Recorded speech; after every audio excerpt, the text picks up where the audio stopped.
Weekend with journalist Sai. ఈ వారం కీలక అంశాలను ప్రధానంగా అందరూ ఎక్కువగా మాట్లాడుకున్నది మంచు కుటుంబంలో ఏం జరిగింది మనోజ్కి అలాగే మోహన్ బాబుకి అనేది. అయితే రాజకీయ పరిణామాల వరకు చూసుకుంటే కనుక అమరావతి రాజధానికి సంబంధించి 26,000 కోట్లకు సంబంధించి పనులు చాలా వేగవంతం అవుతున్నాయంటూ తెలుగుదేశం పార్టీ మార్కు వేసుకునే ప్రయత్నం కానీ, అలాగే రైతులకు ధాన్యం సేకరణ అంశంలో జనసేన పోరాటమే బాగా హైలైట్ అయిందా అన్నట్టుగా. అలాగే 13వ తేదీ నుంచి మొదలైన ఉద్యమం జగన్మోహన్ రెడ్డి గారు లేదంటే వైసీపీ నాయకులు కార్యకర్తలు రోడ్డు మీదకి వచ్చి ప్రభుత్వ వ్యతిరేక విధానాలను ఎండగట్టే ప్రయత్నం చేయడం, రాజ్యసభ సభ్యుల ఎంపిక, దాని మీద పార్టీలో నడిచిన ఒక చర్చ, అలాగే జనసేనలో ప్రధానంగా పిఠాపురంలో వర్మ శిబిరం నుంచి కూడా కాస్తంత ఇబ్బందులు ఎదురవబోతున్నాయనే సంకేతాలు, అలాగే జమిలీ ఎన్నికలకు సంబంధించి కూడా బిల్లు ఆమోదం పొందింది అనేది, దాని నేపథ్యంలో ఏం జరగబోతుంది, ఎన్నికలు ఎప్పుడు రాబోతున్నాయి, వీటన్నిటి మీద చర్చించే ప్రయత్నం చేద్దాం వాళ్ళ weekend with journalist style. Sir, ముందుగా రాజధాని విషయంలో, అమరావతి విషయంలో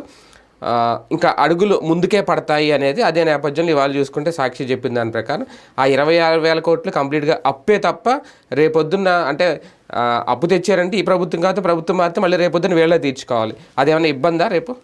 అంటే దాంట్లో అంటే దాన్ని ఏమనాలంటే ఉద్దేశపూర్వకమైనటువంటి రహస్యం, బహిరంగపరచలేనటువంటి రహస్యం. అదేంటది? ఆ 26 కూడా కాదు, ఈ 6,500 కోట్లు వేరేది కాదు. ఇంతకు ముందు చెప్పిన 20,000 కోట్లలోనే ఇది 13,500 కోట్లు ఇస్తున్నది ఏడీబీ ప్లస్ ప్రపంచ బ్యాంక్ అని. ఇంకొక 6,500 ఏడీబీ, మొత్తం కలిపే 20,000. కేంద్రం పూచీకత్తు మాత్రమేనా దానికి? అప్పుగానే ఇస్తారు దీనికి. అంతే. ఇప్పుడు మన దాన్ని ఏమంటారు, ఇదివరకు కేంద్ర ప్రభుత్వ పథకాలకి ఎలాంటి సిస్టమ్ పెట్టారో దీన్ని కూడా దాంట్లోకి తెచ్చారు. ఎట్లా అంటే అప్పు రాష్ట్ర ప్రభుత్వం తీసుకుంటుంది, ఈ డబ్బులు కట్టుకునేది కేంద్రమే కడుతుంది. అది రాష్ట్ర ప్రభుత్వం కట్టినా రీఎంబర్స్ చేసుకొస్తే వస్తుంది అనమాట. అయితే అసలు ఇప్పుడు కట్టేది ఏమీ లేదు దాంట్లో. 20 సంవత్సరాల తర్వాత కట్టేది. ఆ 20 సంవత్సరాల తర్వాత కట్టేది కూడా కేంద్రమే కట్టుకుంటుంది. అది అంటే వాళ్ళు చెప్తున్నటువంటి పాయింట్. ఆన్ పేపర్ అయితే ఎట్లుంది, ఇది మనం ప్రపంచ బ్యాంక్ నుంచి మనమే అప్పు తీసుకున్నాం కాబట్టి యాజ్ పర్ నామ్స్ మనమే కట్టాలి లెక్క ప్రకారం. ఇందులో 2 రకాలు, ఏడీబీ లోన్ వేరు, ప్రపంచ బ్యాంక్ లోన్ వేరు, 2 కలిపి కన్సార్టియం టైప్లో ఇస్తుంది. కాకపోతే ఏడీబీ లోన్లో వచ్చేటప్పటికి 20 ఏళ్ల తర్వాత ఉంది. మరి ప్రపంచ బ్యాంక్ లోన్ ఎప్పటి నుంచి కట్టాలన్నటువంటి ఒక క్లారిటీ లేదు. అది అదైనా సరే కొంత టైం ఇస్తుంది. ఈ 2 బ్యాంకులు ఎందుకు తీసుకుంటారంటే వీటి దగ్గర అవి వెంటనే ఇవాళే రేపు పొద్దున మనం కన్స్ట్రక్షన్ బిగిన్ చేయగానే రీపేమెంట్లు ఉండవు. సర్టన్ పీరియడ్, దాన్ని ఏమంటారంటే స్పేస్ పీరియడ్ వస్తుంది అనమాట, గ్యాప్ పీరియడ్. ఆ గ్యాప్ పీరియడ్ తర్వాత కట్టాలి. అప్పుడు కూడా ఏడీబీ దాంట్లో వచ్చేటప్పటికి వడ్డీ లేని రుణం అది. ఇది వడ్డీతో ఉన్నటువంటి రుణం ప్రపంచ బ్యాంక్. అయితే వీటికి సంబంధించి చంద్రబాబు సభలో చెప్పింది అదే, భారతీయ జనతా పార్టీ పురంధేశ్వరి చెప్పింది కూడా అదే. ఏంటది? ఇక్కడ మనం కట్టమది కేంద్రం కడుతుందని. 20 సంవత్సరాల తర్వాత మనం బతికి బాగుంటే అప్పుడు బడ్జెట్లో ఏం పెడతారనేది తెలుస్తుంది. ఈ లోపైతే 20 ఏళ్ల దాకా మనం ఏం కట్టం కదా. కాబట్టి దాని గురించి ఎక్కువ అనవసరమైనటువంటి రాద్ధాంతం అవసరం. రాజధాని అయితే అయిపోద్ది, నిర్మాణం అయితే పూర్తి అయిపోద్ది. అంతే కదా, ప్రాథమికమైనటువంటిది అయిపోతుంది. రాజధాని అంతా తయారైపోవడం అనేది కాదు. ప్రాథమికంగా ఇప్పుడు ఉన్నటువంటి ఆ క్వార్టర్స్ ఏమేం కడుతున్నారో అయ్యి, దాంతో పాటు ఇప్పుడు ఆ లాటరీలు తీశారు కాబట్టి నిన్న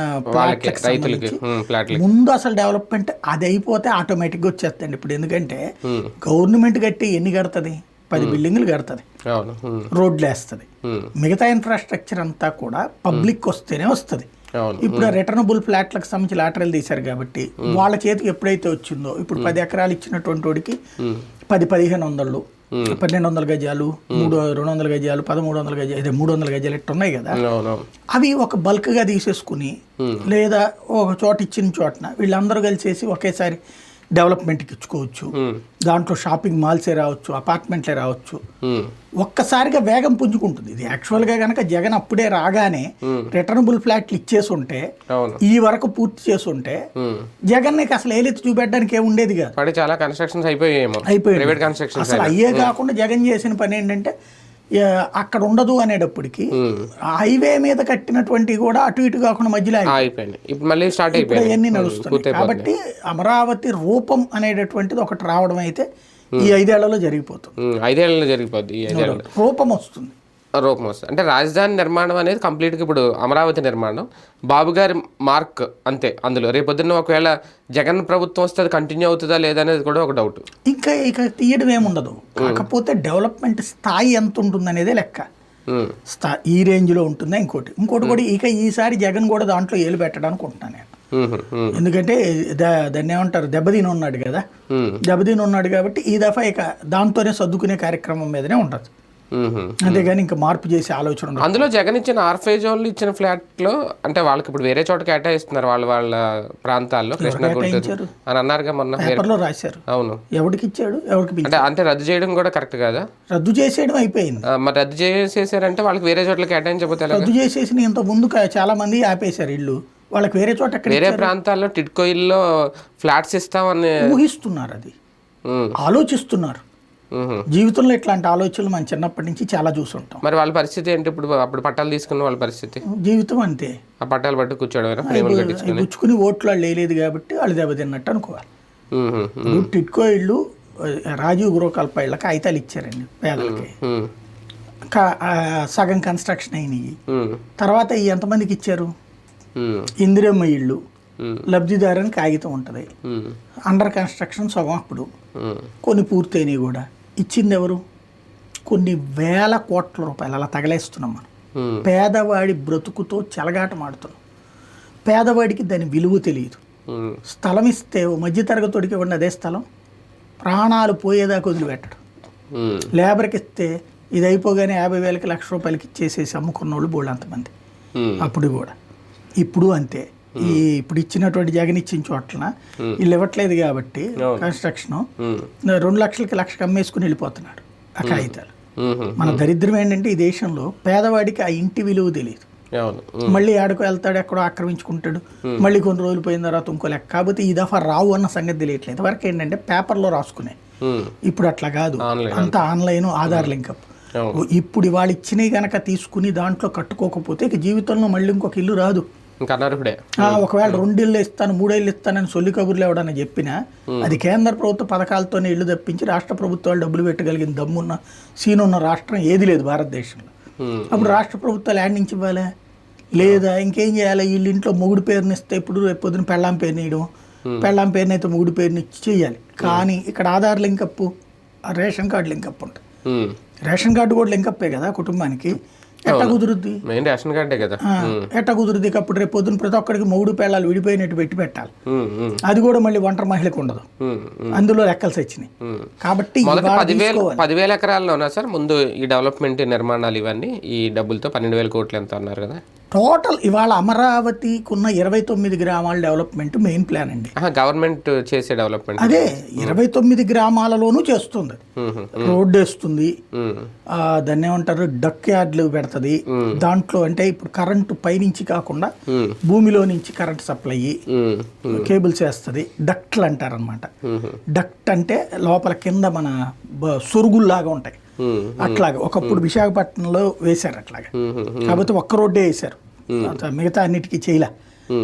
అట్లాగా ఇక పైన వైర్ లైన్ కనబడవు, కేబుల్స్ కానీ ఏమీ కనబడదు, కంప్లీట్గా అండర్ గ్రౌండ్లో ఉంటుంది. అట్లాంటి డక్టులు ఏర్పాటు చేయడం మరి చేస్తారో లేదో తెలీదు, చెప్పిన దాంట్లో అయితే అది ఉంది.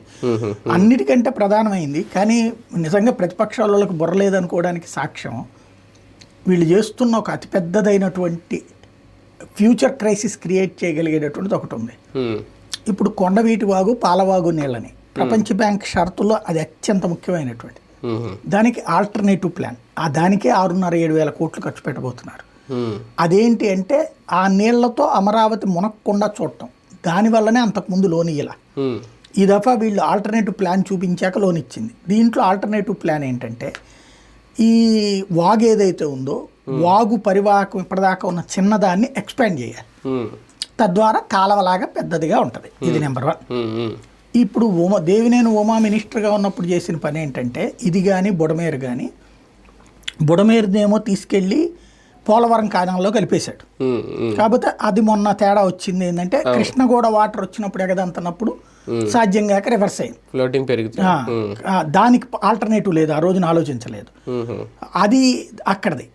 ఇక్కడది వచ్చేటప్పటికి ఈ వాటర్ని తీసుకెళ్ళి కృష్ణలోకి పంపించడం కోసమని అక్కడ చంద్రబాబు గారి ఇంటికి వెళ్ళే ఏరియా ఉంది కదా, తాడేపల్లి ఉండవల్లి, ఆ ఏరియాలో లిఫ్ట్ ఇరిగేషన్ పెట్టాడు. ఇందులో నుంచి నీళ్లు తీసి అందులో పోస్తారు కృష్ణానదిలో.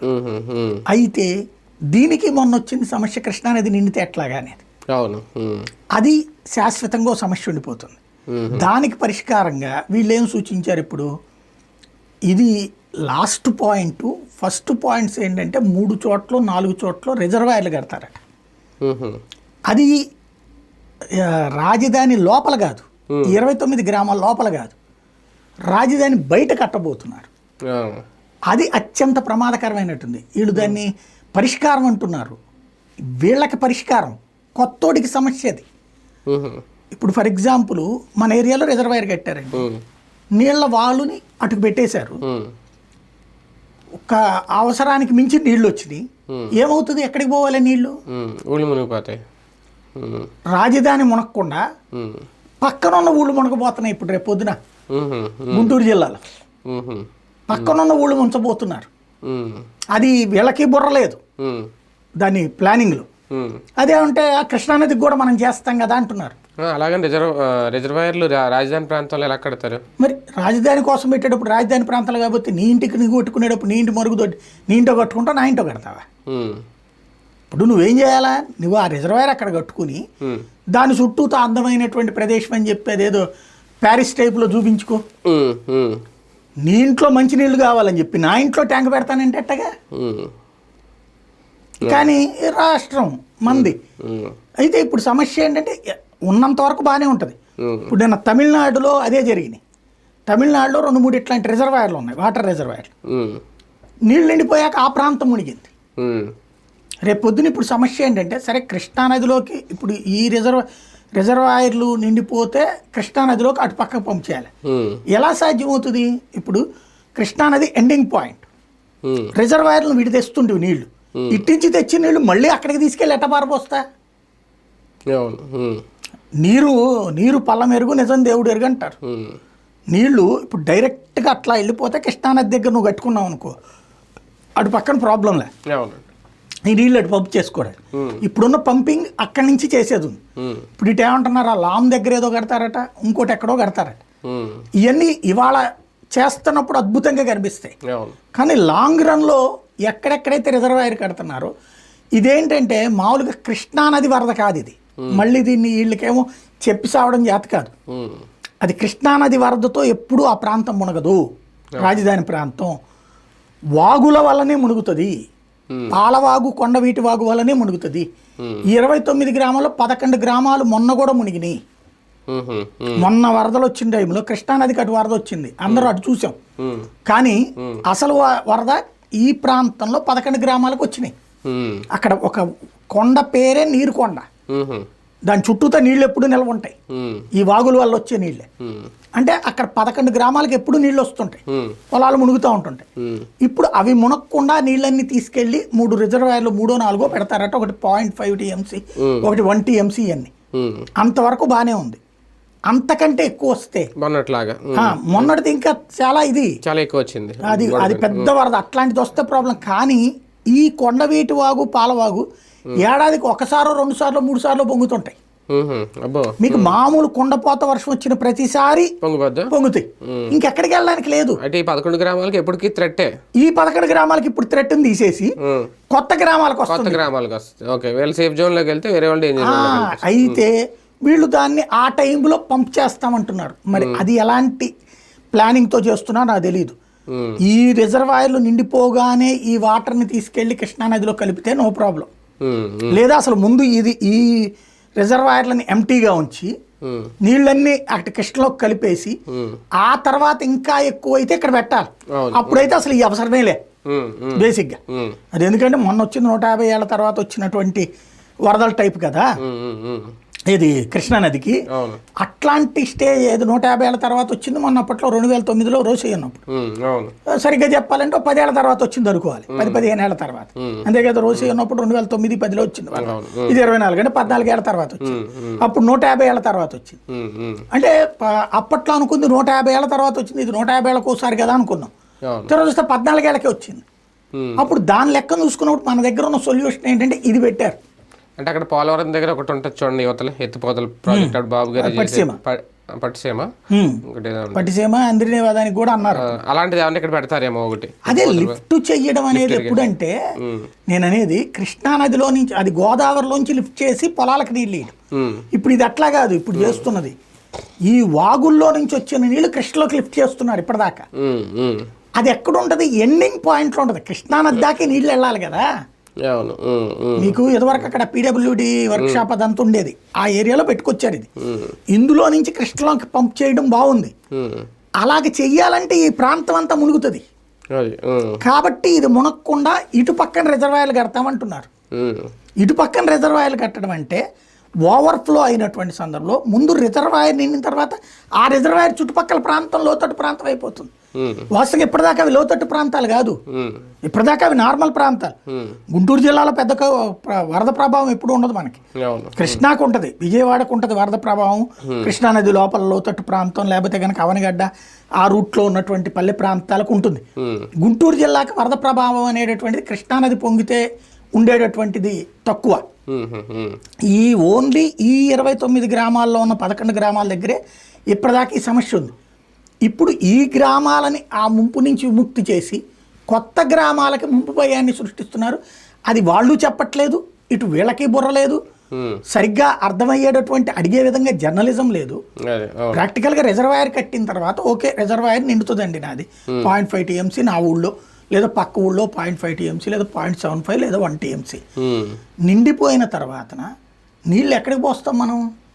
రాజధాని విపరీతమైనటువంటి ఫ్లో వచ్చేస్తే, జనాలు వచ్చేస్తే అప్పుడు ఈ నీళ్ళని ఊళ్ళల్లో వాడుతాం, అంతే కదా. మిగతా టైంలో ఏం చేయాలి? ఈ నీళ్ళు అక్కడే ఉంటాయి.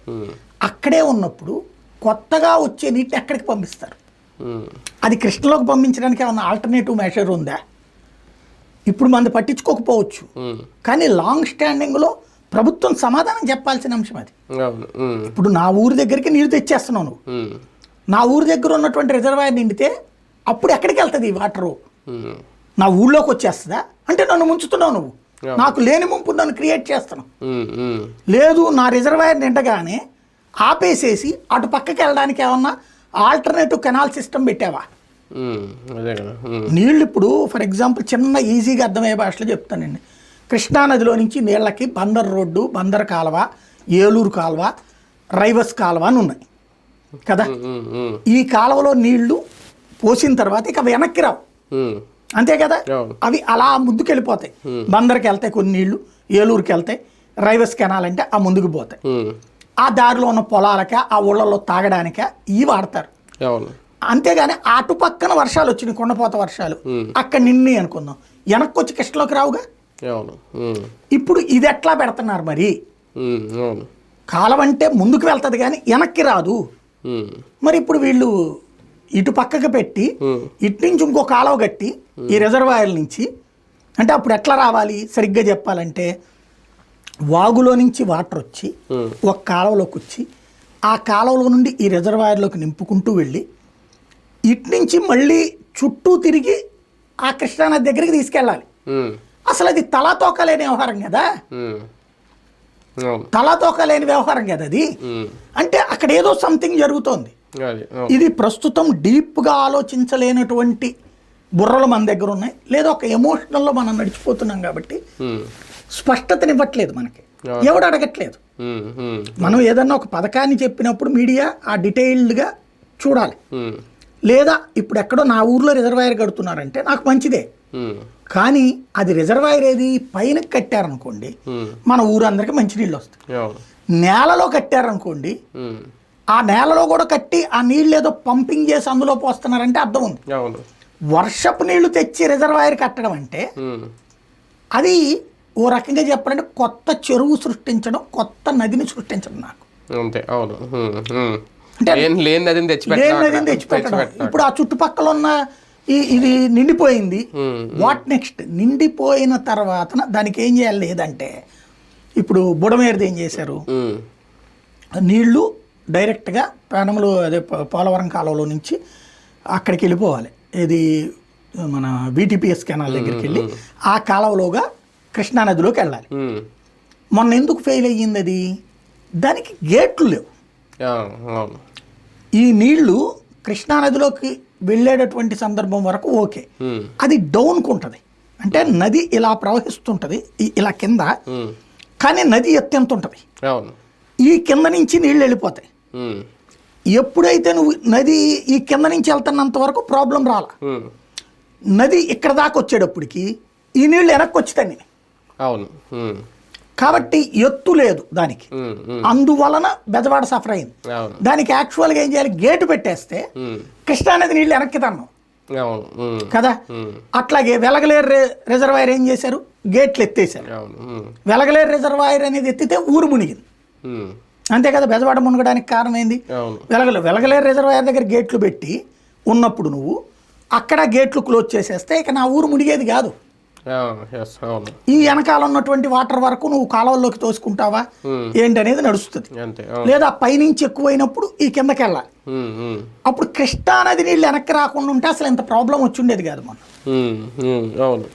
ఇవాళ వచ్చేటప్పటికి రేపు నువ్వేం చేస్తున్నావు, ఇక్కడ ఏమైనా గేట్లు పెట్టి, అంటే కాలువ కడతానంటున్నావు కదా, ఈ కాలువ గేట్లు కట్టి ఒకవేళ కనుక వరద వస్తున్నది అనుకుంటా, అంటే వాటర్ ఇక్కడ ఈ రిజర్వాయర్ నిండిపోగానే గేట్లు క్లోజ్ చేసేసి నేరుగా అటు కృష్ణానది వైపుకే పంప్ చేసి అక్కడి నుంచి లిఫ్ట్ చేసేటట్టయితే కనుక ప్రాబ్లం ఉండదు. కానీ అక్కడ దాకా వెళ్ళడం అంటే ఊర్లు మునుగుతాయి అనినే ఇక్కడ ప్రాబ్లం. ఊర్లో నుంచి వెళ్ళాలి. దానికి పరిష్కారం ఏంటి అనేటటువంటిది ఓ చాలా పెద్ద పరిష్కారం. ముందైతే ఆ ఊళ్ళని సేఫ్ చేస్తున్నారు అంతే. ఇప్పుడు దానికి ఆల్టర్నేటివ్ సరిగ్గా ఉందా లేదా అన్నది ఆ ఊళ్ళ గురించిన సమగ్ర అవగాహన ఉన్న వాళ్ళకి తెలియాలి. చుట్టుపక్కల వీళ్ళు ఎక్కడైతే రిజర్వాయర్ పెడుతున్నారో వాళ్ళు ఇరిగేషన్ నిపుణులు కూర్చుని మాట్లాడితే క్లారిటీ వస్తుంది. మరి వాళ్ళ అలాంటిది సమావేశాలు అయితే ఏం పెట్టట్లేదు. ప్రభుత్వాలు చేసేటటువంటిది ఫైనల్ కాబట్టి ఇంక మనం చేయగలిగేది ఏం లేదు. ఇంకా భవిష్యత్తులో కొంచెం ఉన్న ముప్పుగా చూసుకోవాలి దీన్ని. ఇప్పట్లో అయితే ఈ 11 గ్రామాలు సేఫ్, మిగిలిన గ్రామాల టోటల్ గా 29 గ్రామాలు సేఫ్. అదే ముంపు ఉన్న 11 గ్రామాలు కూడా సేఫ్ జోన్ లోకి వచ్చినట్టు రూపం అయితే వచ్చేస్తండి, నో డౌట్. కాకపోతే దాని ప్రత్యామ్నాయ విధానంలో ఏం జరుగుతుంది అనేది చూడాలంటే. అంటే పనులు స్టార్ట్ అవడంతో పరిశ్రమలు పారిశ్రామికవేత్తలు రాజధాని వైపు చూస్తున్నారు. ఇప్పుడు ఏంటవి తాజ్, ఉబేరాయ్ హోటల్స్తో కూడా ఒప్పందాలు జరిగినాయి అంట కదా మొన్న. ఇక్కడ మీకు ఒక్కసారి అబ్జర్వ్ చేస్తే ఇవాళకి కూడా ఇండస్ట్రీస్ అన్నీ వైజాగ్ ఎక్స్పెక్ట్ చేస్తున్నాయి. అవును. ఈ స్టార్ హోటల్స్లో కూడా 7, 8 విశాఖపట్నం అడుగుతున్నాయి. అవును, విశాఖపట్నం ఓకే, అన్నీ అక్కడ ఉంటే ఇంక ఇక్కడే ఉంటుంది. ఇక్కడికి 2, 3 ఓకే చేశారు. అది రివర్ ఫ్రంట్. ఓకే. ఇక్కడ చూడండి మీకు చాలా విచిత్రమైంది. పర్యావరణ అంశం అని ప్రస్తావించుతున్నారు కదా, పవన్ కళ్యాణ్ గారి శాఖే కదా. రివర్ ఫ్రంట్ అంటే ఏంటి, నదీ తీరం. నది అదే ఇంకొక రకంగా లేక్ వ్యూ. లేక్ వ్యూ చూసుకునేటప్పుడు అది తప్పనినే కదా మనం ఇప్పుడు గొడవ చేస్తున్నాం. రుషికొండ ఏమన్నాం, సముద్రం లోపలికేం లేదు, అది సముద్రపు వ్యూతో ఉన్నటువంటిది తప్పన్నాం, పర్యావరణం అంటున్నాం. అది కూడా ప్రభుత్వపు సొమ్మే. ఇక్కడ ప్రైవేటు వాడికి నది రాసిస్తున్నాం, నదీ తీరం రాసిస్తున్నాం. నదీ తీరంలో లెక్క ప్రకారం 1000 గజాలు ఎంతో ఉంటుంది, 1000 అడుగులో 1000 గజాలు దగ్గరలో ఉండకూడదు. వీళ్ళకి తీరం రాసిస్తున్నామా లేదా 1000 అడుగులు దూరం పెడుతున్నామా అది తేలాలి. అంటే కృష్ణా నది తీరమా దూరం ఉంటుందేమో కదండి, 1000 అడుగులు ఉండదా ఎక్కడ చెప్పలేదు. ఇప్పుడు మీకు ఇది ఉందండి, లెక్క ప్రకారం కాలువకు అనుకుని ఇది కట్టకూడదు. మీరు బెజవాడలో చూడండి, దాని పేరేంటది, పీడబ్ల్యూడి గ్రౌండ్స్ ఎదురుగుండా కట్టిన హోటల్ ఉంది, లెమన్ ట్రీ. ఎక్కడ ఉంది దానికి, కాలువలోనేగా, వెనక అంతా అదే కాలువే కదా. లెక్క ప్రకారం ఒకప్పుడు అవన్నీ అక్కడ పేదల ఇళ్ళు ఉంటే అవి కూలగొట్టారు, కూలగొట్టి ఆ కాలువ ఒడ్డు నీళ్ళు ఎవరు ఉండడానికి వీలేదని తీసుకెళ్లి సింగనగర్లో పడేశారు. గుడ్. మరి ఆ కాలువ గట్టులాగా ఉండనియాలి కదా, దాంట్లో లెమన్ ట్రీ ఎట్ట కట్టారు అంటే అక్కడ 2 రోడ్లు వ్యూ చూశారు, ఇటు బందర్ రోడ్డు వెనక హైవే. కాలవకి ఆనుకుని స్పేస్ ఉండాలి. అవును, నదీ పరివాహకంకి ఎప్పుడు కూడా స్పేస్ ఉండాలి, ఇది రూలు. నదికి ఆనుకునేసి కట్టకూడదు. మరి ఇప్పుడు దీన్ని ఆనుకుని కడతారా లోపలికి కడతారా అది చూడాలి ఫ్యూచర్లో. కాకపోతే ఒకటి స్టార్ హోటల్స్ టోటల్గా ఆంధ్రప్రదేశ్లో 25 కడుతున్నారు మొత్తం. ఇందులో ఒక గొప్ప విశేషం నాకు అనిపించింది ఏంటంటే ధనం మూలం ఇదం జగత్, అలాగే మీడియా మూలం ఇదం వార్త అని చెప్పాలి. ఎందుకంటే మీడియా వాడు తలుచుకుంటే తిమ్మిని బమ్మించేయచ్చు. ఇవాళ మీరు నేను మనం ఒకటి వ్యవస్థ నడుపుకుంటున్నాం. ఓ 10 లక్షల మంది చూస్తారు రోజుకి, మిగతా అన్నీ కలిపితే 15 లక్షల మంది చూస్తారు. మన 4 కలిపితే 15 లక్షల మంది పబ్లిక్తో మనం ఇన్వాల్వ్ అయినాం కదా. మనది ఒక ఇండస్ట్రీనే కదా, పన్ను కడుతున్నాం. మనకు 2 ఎకరాల స్థలం ఇస్తారా వ్యాపారానికి చీఫ్గా ఫ్రీగాను? ఎందుకు ఉపాధి ఇస్తున్నాం. మనం 2 ఎకరాలు ఇస్తే ఇంకొక 25 మందికి ఉపాధి ఇస్తాం. మనల్ని అసలు ఇండస్ట్రీగాను గుర్తించరు, ఇది ఎవరు. ఇప్పుడు అంట స్టార్ హోటల్ కట్టే వాళ్ళకి ఒకళ్ళకి 3 ఎకరాలు, ఒకళ్ళకి 5 ఎకరాలు, ఒకళ్ళకి 10 ఎకరాలు, ఒకళ్ళకి 20 ఎకరాలు, ఒకళ్ళకి 40 ఎకరాలు. ఏంటిది నాకు అర్థం కాలే. మరి అది డబ్బులకే ఫ్రీగా నాకు తెలియదు. ఒకవేళ డబ్బులకైనా తక్కువ రేటుకి ఇస్తారు కదా. అంటే ఇప్పుడు వాడికి ఆ ఎకరాల భూమి తీసుకున్నాక వాడికి ఇంకా హ్యాపీ. ఈ భూమిని తీసుకెళ్ళి బ్యాంకులో తాకట్టు పెడతాయి. అసలు స్టార్ హోటల్కి 40 ఎకరాలు ఏందని నాకు అర్థం కాలే. స్టార్ హోటల్కి 10 ఎకరాలు ఏంటి? 2 ఎకరాలంటే ఒక అర్థం ఉంది. ఎకరం 2 ఎకరాలంటే, ఎందుకంటే ఎకరంలో బిల్డింగ్ కట్టుకుంటాడు. ఎకరం అంటే 4,800 గజాలు. 2 ఎకరాలంటే దగ్గరగా 10,000 గజాలకి, లేదా 8,000 గజాలు వేసుకోండి. అంతకంటే పెద్ద హోటల్ ఉంటుంది 9,600. పోనీ 3 ఎకరాలు వేసుకోండి, పార్కింగ్ గీర్కింగ్ అన్నీ కలిపి 4 ఎకరాలు ఎనఫ్. 10 ఎకరాలంటే ఏంటి? ఏం చేయబోతున్నారు? వాడికి ఇవాళ మీరు గనక పలుకుబడి ఉన్నోడైతే, నేను చాలా బాధపడింది ఏంటంటే నాకు ఏ పలుకుబడి లేదే, నాకు గనక నన్ను గుర్తించితే ఇక్కడ ఈ 10 ఎకరాలు నాకు గనక ఒకటి తీసుకున్నాను అనుకోండి వైజాగ్లో, అది తీసుకెళ్ళి బ్యాంక్ వాడికి ఇగానే వాడు నాకేమిస్తాడు?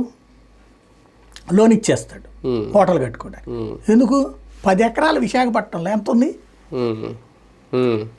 ఎకరం 25 కోట్లకు తక్కువ ఎక్కడన్నా ఉందా? 10 కోట్లే అనుకుందాం. 10 పదులు 100 కోట్లు వచ్చేసింది కదా. అప్పుడు ఆటోమేటిక్గా 70 కోట్లు ఇడాడు.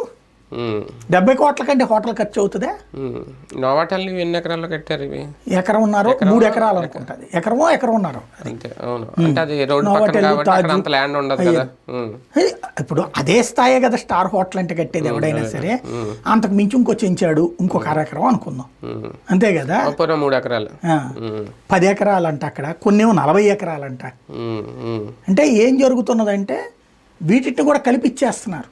రేపు పొద్దున భవిష్యత్తులో దాంట్లో షాపింగ్ మాల్స్ పెట్టేసుకోవడం, ఇప్పుడు మీకు కాంప్లెక్స్ లాగా కట్టుకోవడం, అవన్నీ కలిపితే ఇన్కమ్ సోర్స్ ఆటోమేటిక్. మన లోకేష్ గారు అన్నారు కదా, మరో దుబాయ్ని చూడబోతున్నారు, అమరావతి మరో దుబాయ్గా మారబోతుంది. అమరావతిలో కాదు ఇదంతా, అమరావతి దుబాయ్ అవుతుంది నో డౌట్ ఇవన్నీ వచ్చిన తర్వాత. ఇప్పుడు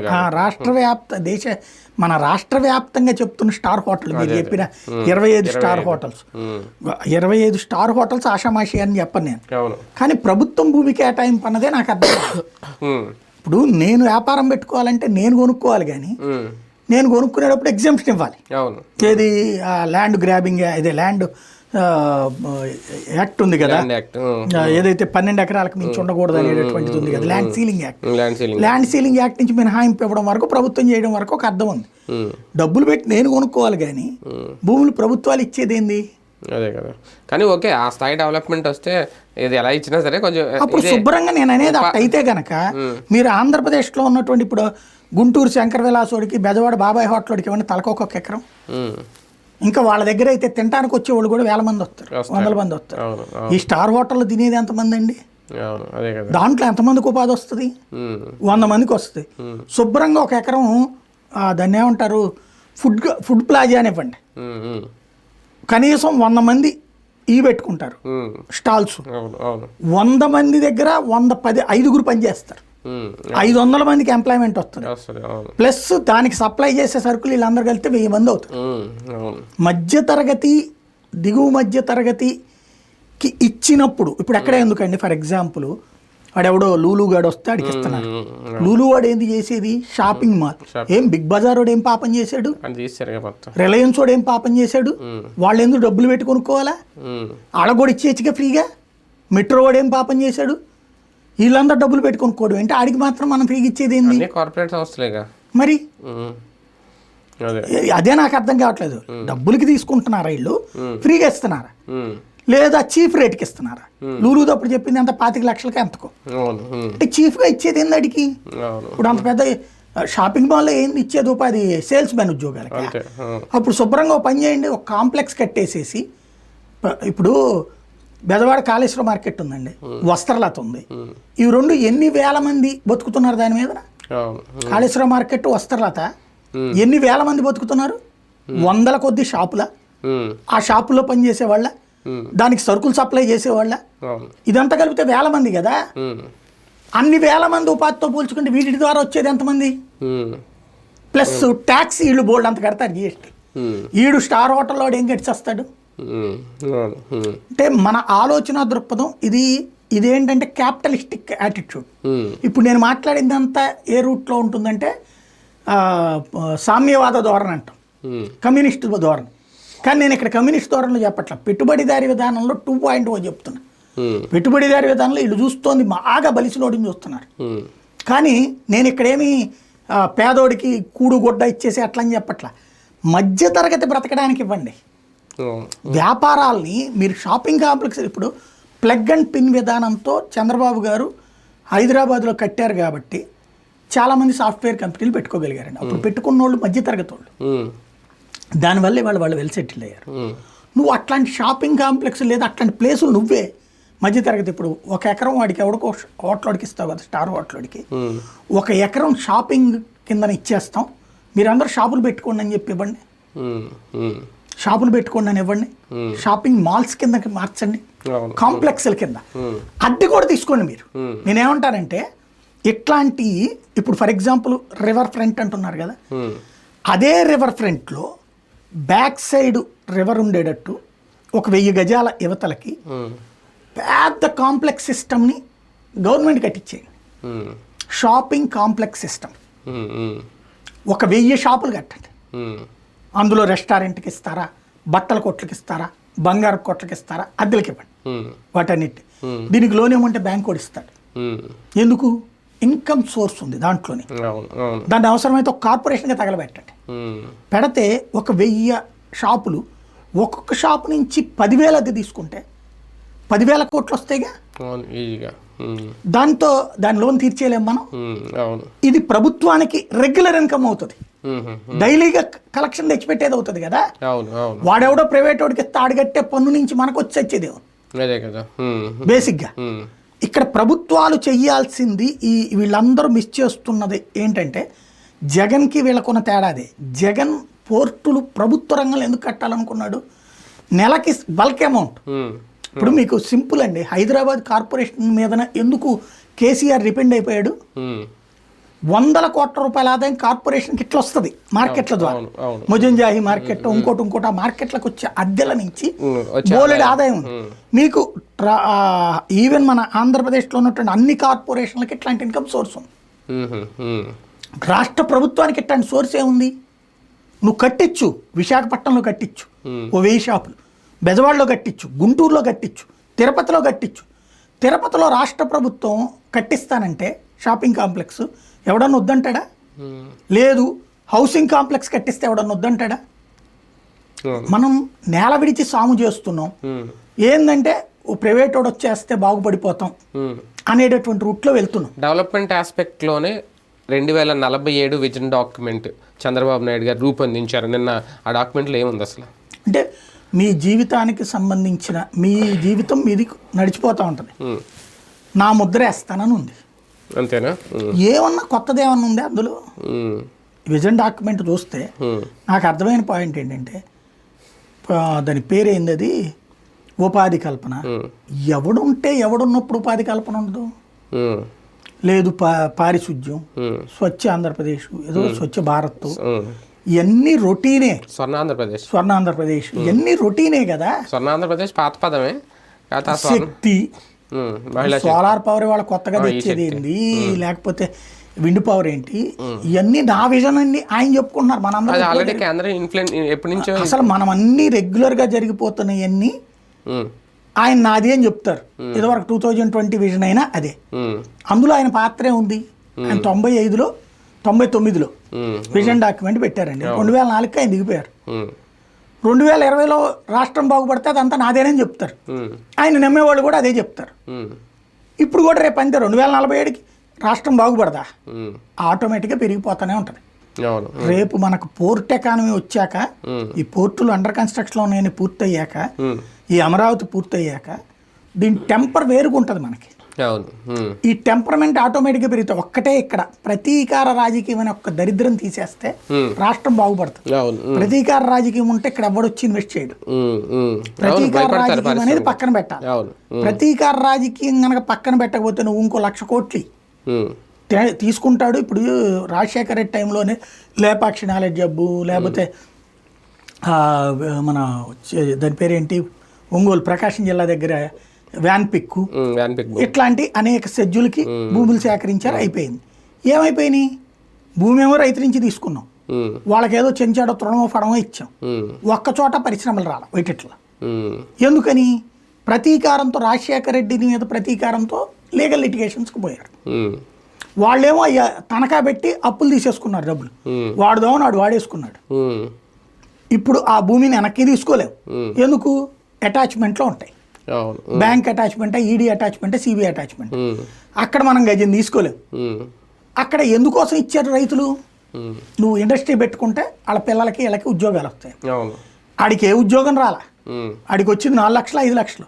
ఈడేమో ఒక్కో దాన్ని చూపెట్టి 10 లక్షలు 7 లక్షలు అప్పు తీసేసుకున్నాడు. ఆ బ్యాంక్ వాడి దగ్గర డబ్బులు అయిపోయినాయి, వీళ్ళ దగ్గర డబ్బులు అయిపోయినాయి. ఇప్పుడు అక్కడ ఏం జరగల. సరిగ్గా నడుపుకున్నటువంటి శ్రీ సిటీ సెజ్జో అట్లాంటిది ఇప్పుడు ఎక్కడో ఎందుకు? నిన్న అరబిందో దాని గురించి గొడవ ఏంటి? SEZ మీకు తెలుసు, కాకినాడ. ఎప్పుడు SEZ అది? భూమి రేటు పెరుగుతుంది కానీ ఫ్యాక్టరీలు ఆడ తెచ్చినాయి. అదే కదా సమస్య. ఇప్పుడు దాన్నే దాడిశెట్టి రాజా కొన్నాడు, లేకపోతే ఇంకోళ్ళు కొన్నారు, భూమి కొంటున్నారు. ఏముంది? రేట్ పెరగదు, ఎప్పటికీ అలాగే ఉంటుంది. అది ఇండస్ట్రీస్ ఎట్లొస్తాయి? నువ్వు మీరు కొట్టుకు చస్తుంటే ఇవాళ జగన్ ఉన్నప్పుడు వాళ్ళందరినీ నువ్వు వేధిస్తున్నావు. అదాని అరబిందో వాడినే వేధిస్తున్నారు, జిందాల్ని. అదే రేపు పొద్దున్న జగన్ వచ్చినప్పుడు కింద సార్ ఎవరిని వేధించాడు? అమర్ రాజా, నేను నారాయణ అలాంటి వాళ్ళు ఆయన వేధించాడు, అలాంటి వాళ్ళు. కాబట్టి మీరు ఎవడు పవర్లోకి వస్తాడు వేధిస్తా ఉంటే పరిశ్రమ ఎట్ట పెడతాడు? ఇక్కడికి వచ్చి పెట్టినోడు స్టాండర్డ్గా ఎట్లా డెవలప్ చేసుకుంటాడు? వాళ్ళు తమిళనాడులో ఒకటి పెట్టాడంటే ఎక్స్పాన్షన్కి పోతున్నాడు. నిజంగా ఈ టైం మనకు అద్భుతమైన అవకాశం. ఎందుకని అంటే కర్ణాటకలో వచ్చేటప్పుడు కాంగ్రెస్ గవర్నమెంట్, తెలంగాణలో కాంగ్రెస్ గవర్నమెంట్. ఈ కాంగ్రెస్ గవర్నమెంట్లు విపరీతంగా వేధిస్తున్నాయి అక్కడ. ఏది డబ్బుల గురించిన ఏంటి, వీళ్ళకి వాళ్ళ అధిష్టానాలకి డబ్బులు పెట్టుకోవాలా, దానికోసం ఏదో దిక్కుమాలే పెడతాను. ఇప్పుడు ఆ విజయపుర తీసుకెళ్లి వక్ఫ్కి ఇచ్చారు. విజయపుర అంటే మనకి హైదరాబాద్ బంజారా హిల్స్ లాంటిది. దాన్ని తీసుకెళ్లి వక్ఫ్ అన్నారు. ఆ వివాదాలతో టెన్షన్ పడిపోతున్నారు వాళ్ళు. ఇప్పుడు హైదరాబాద్లో ఏం జరుగుతోంది? ఈ దాని పేరేంది ఇప్పుడు, హైడ్రా పేరుతో వాళ్ళని. అట్లాంటి టైంతో పాటు ఆ చెన్నై ఏమో ఈ ఏడాదిలో కనీసం 5 సార్లు వరదలు వచ్చి ఉంటాయి, తుఫాన్లు వచ్చి ఉంటాయి. చుట్టుపక్కల 3 రాష్ట్రాలు దరిద్రంగా ఉన్నాయి. ఈ టైంలో ఏం చేయాలి? మన దగ్గర నుంచి ఒక 1000 మందిని అధికారులు, పొలిటీషియన్లు అందరినీ పంపించి, అరే అబ్బాయిలు మీరందరూ ఇక్కడికి వచ్చేయండి, మా దగ్గర అమరావతిలో మ్యానుఫ్యాక్చరింగ్ ఇండస్ట్రీ పెడతాం, లేదా కొప్పర్తిలో పెడతాం, లేదంటే వైజాగ్లో పెడతాం. ఓ 10 రకాల అడ్రస్లు తీసుకెళ్ళిపోయి మొత్తం వాళ్ళ దగ్గర కూర్చుని, అయ్యా నీది ఎంత, 50 కోట్లు టర్న్ ఓవర్ అండి, మా దగ్గరకు వచ్చేసే పెట్టుకోపో అని చెప్పి మాట్లాడాలి. Small scale industries, MSME, micro small, ఇట్లాంటి ఇండస్ట్రీస్ అన్ని విపరీతంగా ఉండేటటువంటి చెన్నై. వాళ్ళు చస్తున్నారు ఇటుతో. వాళ్ళని పిలుచుకోవచ్చు మనం. మైక్రో ఒకటి, స్మాల్ ఒకటి, మీడియం ఇండస్ట్రీస్, ఈ 3 కూడా చక్కగా తెచ్చుకోవచ్చు మనం. కానీ మనం అసలు ఆ దిశలో ఎక్కడ అడుగులు పడుతున్నాయి? మనంతా ఆ బ్రాడ్ మైండ్ పేరుతో బడా బడా వాటి మీదకి వెళ్తున్నాం. ఈ బడా బడా ఇవన్నీ చూడటానికి పెద్ద భవనం కనబడుతుంది. ఇవన్నిటి తర్వాత బడా నడుస్తుంది, లేదా ఇది అది సైమల్టేనియస్గా నడపండి. అక్కడ మిస్ అవుతున్నాం మనం. ఈ వారం అంటే జనసేన మొత్తం ఆల్రెడీ ఈ వారం ఏంటి, లాస్ట్ వీక్ కూడా మనం మాట్లాడుకున్నాం కంప్లీట్గా. నాదెండ్ల మనోహర్ గారు, లేదంటే పవన్ కళ్యాణ్ గారు మొత్తం స్పేస్ ఆక్యుపై చేసేస్తున్నారు. ఒక రకంగా షిప్పును తవ్వి రేషన్ బియ్యం పట్టుకున్నారా, లేదంటే రైతులు ధాన్యం సేకరణకు సంబంధించి ఒక మార్గం చూపించే ప్రయత్నం ఏమన్నా వర్కౌట్ అయిందా? పరిష్కారం లేని పోరాటం చేస్తున్నారు, ఆలోచన లేనటువంటి ఆవేశం ప్రదర్శిస్తున్నారు. ఎవడో తింటున్నాడు కాబట్టి మనకు కనుక సహజ సిద్ధంగా వచ్చేటటువంటి ఈర్ష్య అసూయ ద్వేషాలతో ఒక వ్యాపారస్తుడు ఇంకో వ్యాపారస్తుడు నాశనం అయిపోవాలని కోరుకుంటాడు. అట్లాగే ఇక్కడ ఒక రాజకీయ నాయకుడు ఇంకో రాజకీయ నాయకుడు నాశనం అవ్వాలని కోరుకుంటారు. అలాంటి రాజకీయం చేస్తున్నారు కానీ పరిష్కారం ఉన్నటువంటి మార్గం స్టిల్ నౌ కనిపెట్టలేదు. కానీ ఒక అక్రమ వ్యాపారం అయితే జరుగుతుంది పదానికి అర్థం ఏంటి? అక్రమం అంటే క్రమము కానిది. క్రమము అంటే ఏంటి? నేను సరుకు తీసుకెళ్ళి అమ్ముతున్నా, నన్ను నువ్వు దొంగ అంటున్నావు ఎట్టగా? ఎందుకు అంటే రేషన్ బియ్యం. రేషన్ బియ్యాన్ని నేను ఎవరన్నా ఇంట్లో నుంచి దొంగతనం చేస్తే ఇచ్చానా? నా ఇంట్లో ఇప్పుడు నా చేతికి ఇచ్చేసారండి. నేను ఫర్ ఎగ్జాంపుల్ మా ఇంట్లో ములక్కాయల చెట్టు ఉంది అనుకున్నా, 100 ములక్కాయలు ఉన్నాయి, ఇది భూమిలో నుంచినే వస్తాయి. నేను అది కావాలంటే ఫ్రీగా ఇవ్వచ్చు, లేదంటే అమ్ముకోవచ్చు, లేదంటే మీరు వండుకు తినచ్చు. ఎన్ని తింటా? 2 తింటా, 3 తింటా. ఫ్రీగా ఇస్తే దాతృత్వం, అదే దాన్ని అమ్ముకుంటే ఆదాయం, వ్యాపారం. ఇప్పుడు నా ఇంటికి నువ్వు 20 కిలోలు బియ్యం ఇచ్చేసావు, ఇట్స్ ఎనఫ్. కుంభకోణం ఎప్పుడు వస్తుంది? ఈ బియ్యాన్ని నువ్వు నాకు ఇవ్వకుండా డీలర్ అమ్మేసుకుంటేనో, లేకపోతే డీలర్కి ఇవ్వకుండా ఆ పైన ఉన్నటువంటి వాడు అమ్మేసుకుంటేనో క్రైమ్. అది ఖచ్చితంగా చట్టబద్ధమైనటువంటి నేరం.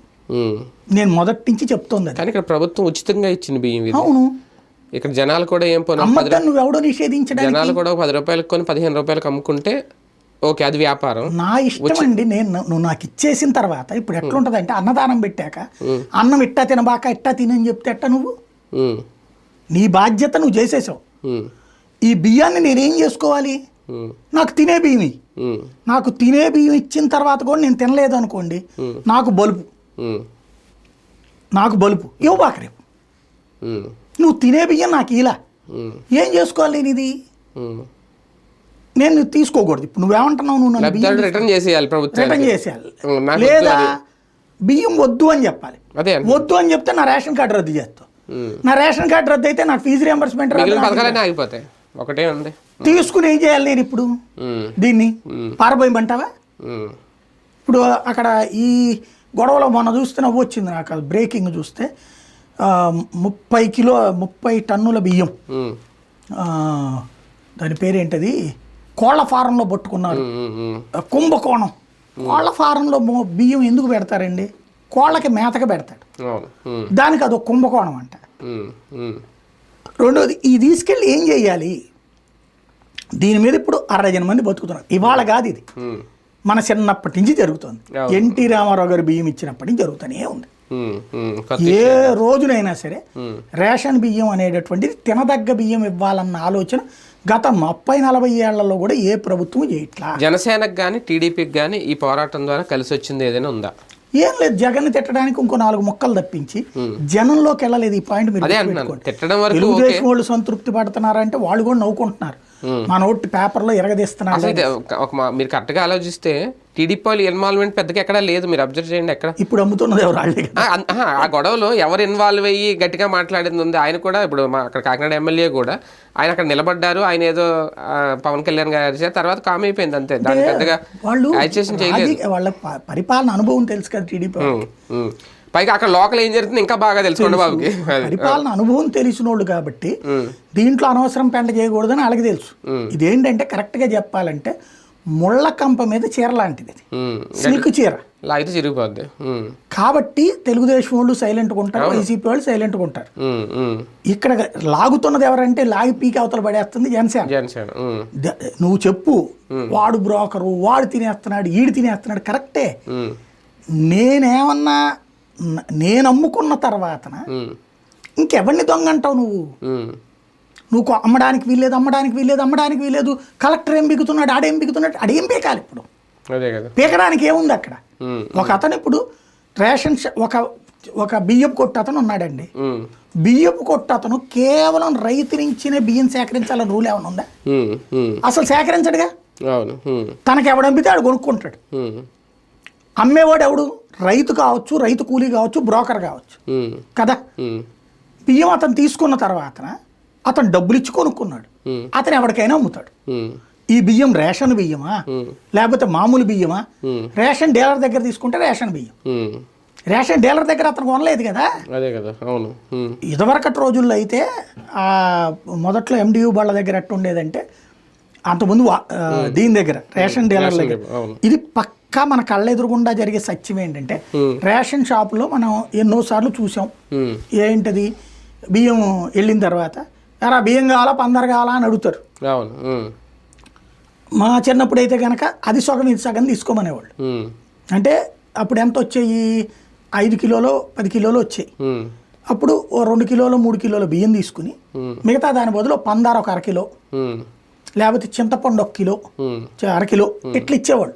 కందిపప్పు, ఈ 3 రేషన్ షాప్ వాళ్ళ దగ్గర చింతపండు, కందిపప్పు, పంచదార, ఈ 3 పెట్టేవాళ్ళు. కొంతమంది బెల్లం కూడా పెట్టేవాళ్ళు. బెల్లం అయితే 2 కిలోలు వస్తుంది, చింతపండు అయితే 1 కిలో వస్తుంది, పంచదార అయితే కిలో వస్తుంది, ఇట్లా లెక్క చెప్పేవాళ్ళు. ఏది మనం బియ్యం వదిలేసుకుంటే దాన్ని వాళ్ళు అమ్ముకునేవాళ్ళు ఆ రోజులు. మన దగ్గర కార్డులో రాసేస్తారు, వాళ్ళ బుక్లో రాసేస్తారు. అదంతా అయిపోయాక దాని ప్లేస్లో మనోడు జగన్ వచ్చిన తర్వాత తీసుకొచ్చిన కాన్సెప్ట్ ఏంటి, ఆ MDU వెహికల్. వీళ్ళు తీసుకెళ్ళి ఇద్దామంటే తంబేసేస్తున్నారు, నువ్వే తీసుకో అంటున్నారు.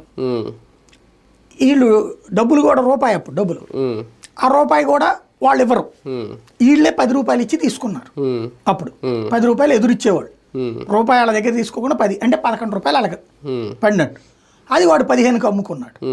ఇప్పుడు ఆ MDU వాళ్ళని ఆపాం మనం, ఎందుకు వాడిని తీసేస్తామన్నాం కాబట్టి వాడిని ఆపాం. ఇప్పుడు ఎట్లా వచ్చింది కొత్త ఫార్ములా, MDU వాళ్ళు వచ్చేసి బియ్యం ఇచ్చేసి వెళ్ళిపోతారు, ఆ వెనకాలే ఇంకొక వ్యాన్ వేసుకుని వస్తాడు ఒకడు, వీళ్ళ దగ్గరకు వచ్చేసి ఆ బియ్యం పట్టుకుపోతాడు, అందరికి డబ్బులు ఇచ్చేసి తలా 10 రూపాయలు కేజీకి తీసుకుపోతున్నాడు. ఆ తీసుకుపోయిన తర్వాత వాడు ఎక్కడ అమ్ముకుంటే ఎవరికి సంబంధం, దాన్ని ఆపలేరు కూడా ఎవరు, అది నిషేధించడం కూడా కష్టం. నేను అనేది ఏంటంటే, నువ్వు పరిష్కారం లేని పోరాటం చేస్తున్నావు. పరిష్కారం ఎప్పుడు, నువ్వు సన్న బియ్యం తినే బియ్యం ఇచ్చి పరిష్కరించమను, అది ఇవ్వట్లా. తర్వాత వాడిని అమ్మద్దంటే ఏం చేయాలి? కానీ ఒకటి, ఇది అక్రమ రవాణా లేదంటే సక్రమ రవాణా, ఓకే వాళ్ళకు మార్క్ వేసేసి ముద్ర వేసారు కాబట్టి దాని మీద ఏం అనలేము ఇంకా. కానీ అధికారుల మధ్యలో బలిపచ్చులు, అది కూడా IAS స్థాయి అధికారులు. నేను కలెక్టర్ సమావేశంలో బాబు గారు సీరియస్ అయ్యారు, అంతే స్థాయిలో లేదంటే ఈ వ్యవహారాన్ని మనసులో పెట్టుకోనో అంతకు మించి ఆగ్రహం వ్యక్తం చేసినట్టు కనిపించింది పవన్ కళ్యాణ్ గారు. అంటే నేను చెప్తున్నది అదే, ఆయనకి పరిపాలన అనుభవం లేకపోవడం వల్ల ఆయన ఆగ్రహాలు వ్యక్తం చేస్తున్నాడు. బాబు గారికి తెలుసు కాబట్టి ఆయన ఎక్కువ మాట్లాడలేదు దాని గురించి. అవును, ఆయన అది ఈ విషయంలో ఎక్కువ మాట్లాడారు. ఆయన మాట్లాడిందంతా అన్నారు అంతే తప్పించి ఆయనకి ఏం చెప్పాలో అర్థం కావట్లేదు పవన్ కళ్యాణ్. వీళ్ళందరూ తింటున్నారు కాబట్టి అని తిడతాడేమో అని ఆయన ఫీలింగ్. అవును, ప్రాక్టికల్ సమస్య ఏంటి, దీనికి ఆయనకి ఇది తెలుసు చంద్రబాబు. ఇవాళ దీని ఇంపాక్ట్ మీరు చూడండి, రేపు పొద్దున బియ్యం వ్యాపారుల మీద ఉంటుంది, రేపు పొద్దున ఎక్స్పోర్ట్ మీద ఉంటుంది, పోర్ట్ మీద ఉంటుంది. ఇన్ని వ్యవస్థలు ఆధారపడి ఉన్నాయి. తెలియక పిచ్చోళ్ళు అయినా కేంద్రానికి తెలియదా ఇవన్నీ? మన దేశంలో ఇట్లాంటి బియ్యమే పండేటటువంటియే 30-40% ల్యాండ్ ఉన్నాయి. ఆంధ్రప్రదేశ్లో 50-60% ఇవే బియ్యం పడుతుంది. రేపటి నుంచి అధికారులకి ఏమన్నా పవర్స్ ఏమన్నా ఇచ్చారా? ఏ వెహికల్ అయినా ఇంకా తనిఖీ చేసి ప్రతిదాన్ని ఏమన్నా నియంత్రిస్తారా? వాళ్ళు కొత్తగా ఇచ్చేది ఏంటి, వాళ్ళకి ఆల్రెడీ ఉన్నాయి. అంటే ఇప్పుడు ఇంత అలాగా చేయలేవు కదా, చేయలేదు కదా ఇప్పటి వరకు. ఇప్పుడు బియ్యం తీసుకెళ్తాడండి, సింపుల్ లాజిక్. రేపైనా అధికారి పోర్టుకు వెళ్ళే ముందే దారిలోనే నియంత్రించేస్తారా ఇంక రేపటి నుంచి? ఇక్కడ బదులు ఇంకో ఊరు పోర్టుకు తీసుకుపోతారు, చెన్నై పోర్టుకు పట్టుకుపోతారు. ఏం చేయాలి? ఈ ఆపు కూర్చుంటే అంటే ముందు మన స్టేట్ దాటాలి కదా, ఎందుకెళ్ళు? హైవేలు ఆపరు, పోర్టుకి మన పోర్టుల బదులు ఆ పోర్టులకు పోతాయి. ఇంకా అక్కడ ఏముండదు, ఏముంటది అక్కడ? వాళ్ళ ఊళ్ళలో లేదా బియ్యాలు? ఇప్పుడు నేను దొరికినట్లు తెలంగాణ బియ్యం కూడా ఉన్నాయి ఇక్కడికి. ఇదివరకు తెలంగాణ బియ్యము, మన బియ్యము, ఛత్తీస్గఢ్ బియ్యం కూడా ఇక్కడికే వచ్చాయి. ఒరిస్సా బియ్యం ఒరిస్సా నుంచి పట్టుకుపోతారు, ఛత్తీస్గఢ్ వాళ్ళకి కూడా ఇటే వస్తాయి. ఛత్తీస్గఢ్ తెలంగాణ ఇక్కడికి వస్తాయి. తమిళనాడు బియ్యం తమిళనాడు నుంచి ఎక్స్పోర్ట్ అయిపోతాయి. దీంట్లో ఏంటంటే పోర్టోడు బతుకుతున్నాడు, అక్కడ ఉన్న కూలీలు బతుకుతున్నారు, దారిలో మీకు ట్రాన్స్పోర్టేషన్ వాళ్ళు బతుకుతున్నారు, దాంతోపాటు ఈ కింద బ్రోకర్లు బతుకుతున్నారు, వ్యాపారస్తులు బతుకుతున్నారు, రైస్ మిల్లర్లు బతుకుతున్నారు, రైతు బతుకుతున్నాడు, పేదోడు బతుకుతున్నాడు. పేదోడు 200 రూపాయలు సంపాదించుకుంటే, బ్రోకర్ దాని దగ్గర నుంచి 100 రూపాయలు సంపాదించుకుంటే, దానిపైన ఉన్నటువంటి వ్యాపారస్తులు ఇంకో 100 సంపాదించుకుంటే, మిల్లర్ 100 సంపాదించుకుంటే, ఆ పైన ఎక్స్పోర్టర్ 500 సంపాదించుకుంటే 200 సంపాదించుకుంటే విదేశాలకు పోయిన చోట ఆడు తింటున్నాడు. ఎంతమంది బతికేస్తున్నారు దాని మీదన. ఇది అక్రమము అంటే ఎదురోడి పొట్ట కొడితే అక్రమం అంటారు. వాడు తినరా మొర్రో అంటే అది అక్రమం ఎట్టవుతుంది? అదే పాయింట్. ఈ వారం ఇచ్చిన రాజ్యసభ పదవులు, రాజ్యసభ సభ్యుల ఎంపిక ముగ్గురికి కూడా టీడీపీ జనసేన 2 పార్టీల్లో కూడా ఏమన్నా కలకలం తీసుకొచ్చాయా ఒక రకంగా? నాకు అన్నిట్లో అందులో ఒక వచ్చింది ఏంటంటే, సాధారణంగా బీజేపీ టీమ్ అని పేరు ఉన్నటువంటి ఆయన విష్ణుకుమార్ రాజు ఫ్లోర్ లీడర్, ఆయన సంచలనమైన స్టేట్మెంట్ ఇచ్చాడు. ఇట్లాగ అనైతికమని, ఇలా ఒక పార్టీలో రాజ్యసభ సభ్యులు వేరే పార్టీలకు వెళ్ళడం అనైతికం, మా పార్టీకి కూడా ఒక ఆయన వచ్చాడు అని చెప్పడం. ఇది చాలా గొప్ప విశేషం అనమాట. అంటే ఆయన నైతిక ప్రమాణాన్ని గురించి చాలా బాగా మాట్లాడాడు ఫస్టే. సరే, నైతికతలు ఇవాళ ఉన్నాయా సచ్చినాయా అనేది పక్కన పెడితే, దీంట్లో ఒక అంతర్గతమైనటువంటి ఒక సమస్య నడిచింది, రాజకీయ సమస్య అనడానికి సాక్ష్యం దీంట్లో డీప్గా అబ్జర్వ్ చేస్తే, చంద్రబాబు గారు జీవితంలో ఫస్ట్ టైం ప్రెషర్ ఫేస్ చేస్తున్నారేమో పవన్ కళ్యాణ్ వల్ల.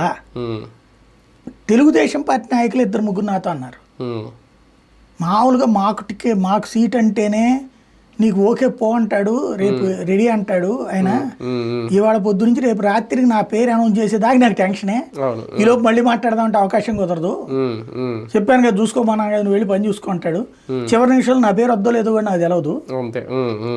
ఇక అసలు పొత్తుల విషయంలో కూడా అట్టాగే ఉంటుంది మావాడితో. అంటే క్రెడిబిలిటీ, ఇక ఆయన చెప్పాడంటే ఒకవేళ ఇది ఇవ్వకపోతే వేరేది ఏదో ఒకటి ఇస్తాడులే అనేసి వీళ్ళు కాంప్రమైజ్ అయిపోతారు. 100కి 30% అట్ట మారిన సందర్భాలు ఉన్నాయి, 70% ఆయన మీద నమ్మకం ఉంది. మేము ఎవరు ప్రెషర్ చేయము, ఈవెన్ పొత్తులు పెట్టుకున్న బీజేపీ కమ్యూనిస్టులు కూడా ప్రెషర్ చేయలేదు. అట్లాగా ఫస్ట్ టైము రాజ్యసభ సభ్యుల అనౌన్స్మెంట్కు సంబంధించినటువంటి పేపర్లో నాగబాబుని మంత్రివర్గంలోకి తీసుకుంటానని రాయడం అంటే ఏంటి? అక్కడ బలమైన హామీ ఇచ్చిన తర్వాత ఈ పేర్లు అనౌన్స్ చేశారు. అది ఒత్తిడి చేశారు, అది కూడా రాయాల్సిందే అని ఒత్తిడి చేశారు. అది ఒత్తిడి చేయకపోతే రాయరా? అసలు ఆ ప్రస్తావన ఒక రకంగా అనవసరమైన సందర్భం కదా, సందర్భం కాదు. నువ్వు అనౌన్స్ చేసిందేమో 3 అభ్యర్థుల లిస్టు, దాంట్లో ఇది ఎట్లా వచ్చింది అంటే ఇక్కడ 2 కోణాలు. జనసేన వాళ్ళు హ్యాపీగా ఫీల్ అయ్యేది ఏంటంటే, మనోడు ఇదివరకు కమ్యూనిస్ట్ లాగానో బీజేపీ లాగానో పైన వ్యవహారం కాదు, స్ట్రాంగ్ గానే ఉన్నాడు, బాబు దగ్గర తీసుకుంటున్నారు, గట్టిగా పోరాడి సాధిస్తున్నారు. ఈవెన్ ఫస్ట్ ట్రిప్ నామినేషన్ పోస్టులో 3 ఇచ్చారు, బీజేపీకి 1 ఇచ్చారు. రెండోసారి నెల్లి అప్పుడు ఏదో అనిత మీద ఆగ్రహం వ్యక్తం చేయడం ఇది అయ్యేటప్పటికి ధన్మని రెండోసారి ఏం చేశారు, 10 ఇచ్చారు టోటల్గా, బీజేపీకి 3 ఇచ్చారు. అట్లాగా అంటే పొత్తు ధర్మంలో ప్రతిసారి చేసేది ఏంటి, చంద్రబాబు గారు నాయకుల్ని మేనేజ్ చేస్తాడు, నాయకులు మేనేజ్ అయిపోయి కార్యకర్తలని గాలికి వదిలేస్తారు, కింద క్యాడర్కి పెద్దగా వచ్చే కాదు, నాయకుల వరకు కంఫర్ట్. ఈయన దగ్గర నాయకుడు ఆ గౌరవం పొందుతాడు, ఈయన కూడా నాయకుడు గౌరవం ఇస్తాడు, తెలివిగా మేనేజ్ చేస్తాడు. ఈయన తన కార్యకర్తలకి తన నాయకులకి బాగా చేసి పెడతారు చంద్రబాబు. అట్లాంటిది పొత్తు ధర్మంలో రావాల్సింది బలవంతంగా రాబట్టుకుంటున్నాడు. అట్లాగా ఆ నామినేటెడ్ ఎమ్మెల్సీ తీసుకోగలగటం ముందే తీసుకున్నారు. ఇప్పుడు రాజ్యసభ ఇది ఒక మంత్రి పదవి, రాజ్యసభ 2026లో ఇస్తారట. మరి ఈ లోపుగా మంత్రి ఇచ్చి అప్పుడు రాజ్యసభకి ఇచ్చి కేంద్ర మంత్రిగా పెట్టించుకుంటారా? అలా కూడా ఉందా? అంతే కదా, 2 కోణాలు ఉన్నాయి. అంటే వాళ్ళు ఏమి బయటికి చెప్పలేదు, మంత్రి పదవి ఇస్తున్నామని వరకు చెప్పారు అంతే. కానీ 2026లో రాజ్యసభకు హామీ ఇచ్చారన్నమాట వాస్తవం. ఆ ముక్క కూడా చెప్పారు, వాళ్ళ పత్రికల్లోనే వచ్చినాయి.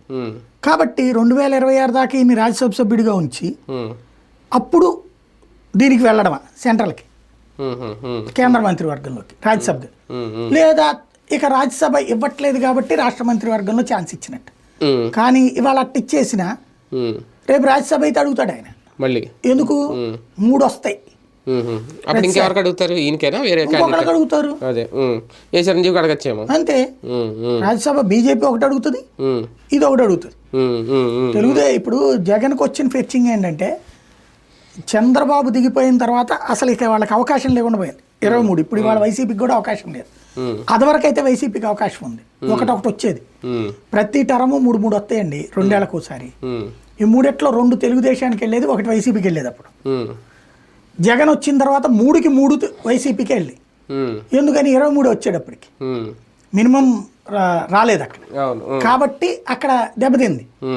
3కి 3 రావడం వల్ల జగన్కి 11 రాజ్యసభ సీట్లు వచ్చినాయి. 11 అనేది అసలు ఆంధ్రప్రదేశ్ చరిత్రలో సంపూర్ణంగా ఒక పార్టీకి వచ్చిన మొట్టమొదటిది. విభజిత రాష్ట్రంలో చూసినా, అంతకుముందు ఉమ్మడి రాష్ట్రంలో చూసినా, ఉమ్మడి రాష్ట్రంలో కూడా తెలుగుదేశానికి రాజ్యసభ వచ్చేది, కాంగ్రెస్కి ఉండేది. సంపూర్ణంగా ఒక పార్టీకి వచ్చిన చరిత్ర లేదు. 11కి 11 రాజ్యసభ ఆంధ్ర నుంచి ఇంకెవ్వరు లేరు ఎక్సెప్ట్ వైసీపీ. దాన్ని ఇప్పుడు మార్చగలిగారు వీళ్ళు, మళ్ళీ 3 తెచ్చుకోగలిగారు. 3లో 1 బీజేపీకి ఇచ్చారు, 2 తెలుగుదేశం తెచ్చుకొని జనసేన. ఇప్పుడు నెక్స్ట్ వచ్చే 3, 26లో 3 వస్తాయి, 28లో 3 వస్తాయి. ఈ ట్రిప్ది 3 మొన్నటికి ఆ కోటాదనమాట. ఇది కొత్త కోట కాదు, ఇది రాజీనామా చేయించడం వల్ల. ఇప్పుడు ఆ 3 ఒకటే వస్తుంది. అంటే ఇప్పుడు కూడా మోపుదే వదులుకోవడం వల్ల వచ్చినాయి. వేదమస్తారు వాళ్ళిద్దరునేమో పార్టీ మారి వాళ్ళే. అవును, ఇటు ఈయన అంటే కృష్ణయ్యకే వచ్చినట్టు ఒక రకంగా. వాళ్ళకి మా బాగా ఏదో అడావిడి చేసి ఉంటారు. ఇప్పుడు భేదమస్తాను వ్యాపారాలు నిజంగా తేలుస్తామని చెప్పుంటారు. ఇప్పుడు కార్యకర్తలు కాపాడుకోవడానికి ఆయన ఇడికి వచ్చేసేస్తాడు. ఇది మోపిదేవి లాంటి వాళ్ళది ఏంది అంటే ఏదో పొలిటికల్ దాన్ని ఏమంటారు డీల్ ఏదో ఉంటుంది. కానీ ఒకటి, నాగబాబు మంత్రి పదవి ఎప్పుడైతే అనౌన్స్ అయ్యిందో క్యాబినెట్లు ఇస్తారని, పిఠాపురంలో అలజడి అయితే మొదలైంది. అంటే అది పిఠాపురంలో రాజకీయాలు ఎప్పుడు చాప్ కింద నీరులాగే ఉంటాయంటారు. ఎందుకంటే అక్కడ వర్మేమి ఆయన కొన్ని బలహీనుడు ఏం కాదు, ఒక స్ట్రాంగ్ క్యాండిడేట్, ఇండిపెండెంట్గా కూడా గెలిచే సత్తా ఉన్న వ్యక్తి. అసలు అతనికి ఒక ఎమ్మెల్సీ ఇస్తారా లేదంటే ఏమి ఇస్తారని ఎదురు చూస్తుంటే, కనీసం ఒక నామినేటెడ్ పదవిలో కూడా అతని పేరు అనౌన్స్ చేయకుండా నాగబాబు పేరు అనౌన్స్ చేయడం అంటే ఖచ్చితంగా అలాంటి చోట ఇబ్బంది ఎదురవుద్ది. అది టీడీపీకే దెబ్బ, లేదంటే రేపు పొద్దున్న అక్కడ స్థానికంగా జనసేనకు కూడా దెబ్బ అవుదా?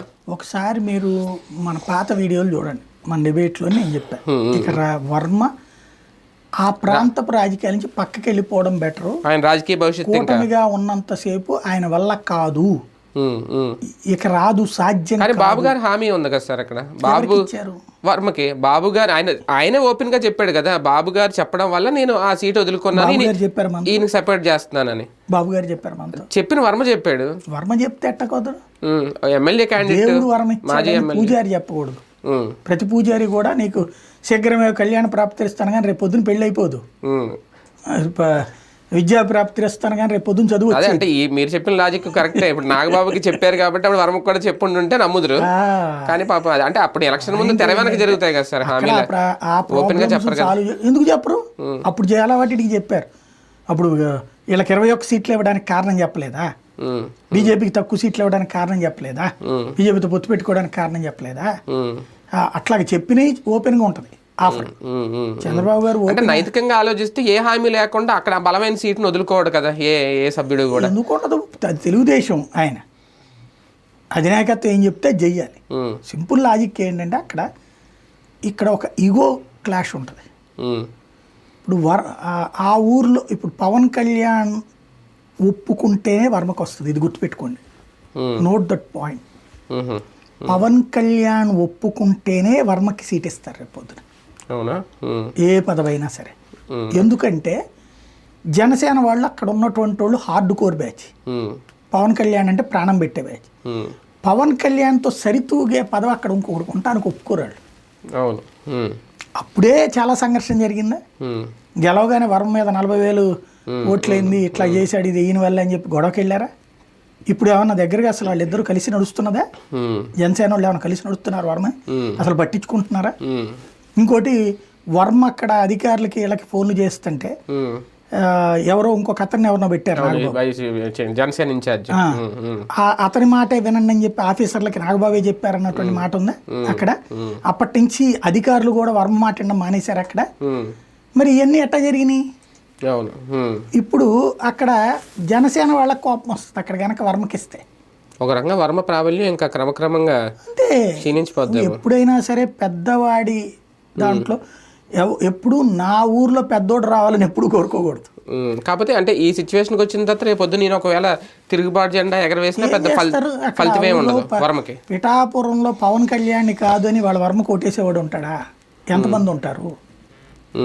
అంటే ఈయనకి కొంత ఓటు బ్యాంక్ ఉంటుంది కానీ ఆ స్థాయి ఆయన మీద గెలవగలిగిన సత్తా ఉంటుందా? అదే ఒకప్పుడు ఉండేది కానీ పవన్ కళ్యాణ్ అనే పేరు లేనప్పుడు ఉంది. ఇవాళ ఎట్లా ఉంటది అంటే పవన్ వచ్చాక దాన్ని అర్బన్ డెవలప్మెంట్ అథారిటీ వైపుకి తీసుకుపోయాడు దాంట్లో ప్లస్ హాస్పిటల్ అని అయ్యని అని. ఇవాళ ఏంటి దేశవ్యాప్తంగా ఎక్కడైనా పిఠాపురం అని పేరు వినబడుతుంది. మీకు గోదావరి జిల్లా వాళ్ళకి ప్రేమలు ఎక్కువ, అట్లాగే దాన్ని ఏమంటారు ఇది కూడా ఫీలింగ్ ఎక్కువ, నా ఊరు పేరు రావాలా నాది అనేటటువంటి ఓన్ చేసేసుకుంటాం మనం. ఇప్పుడు పిఠాపురం ఎమ్మెల్యే గారి తాలూకా అనేది రాష్ట్రమైన దేశం అంతా పవన్ కళ్యాణ్ అభిమానులు పెట్టుకుంటుంటే అది అక్కర్లేదులే వర్మ గారి తాలూకా అని పెట్టుకోవడానికి ఎవడన్నా ఒప్పుకుంటాడా? కాబట్టి ఒక్కసారి ఇదేంటంటే ఓ రకంగా చెప్పాలంటే జంబో జెట్, ఇది జంబో జెట్ వచ్చి కూర్చున్నా కింద నలిగిపోతాయి అంతే. వర్మ ఇప్పుడు వేరే నియోజకవర్గం ఎత్తుక్కుంటే సేఫ్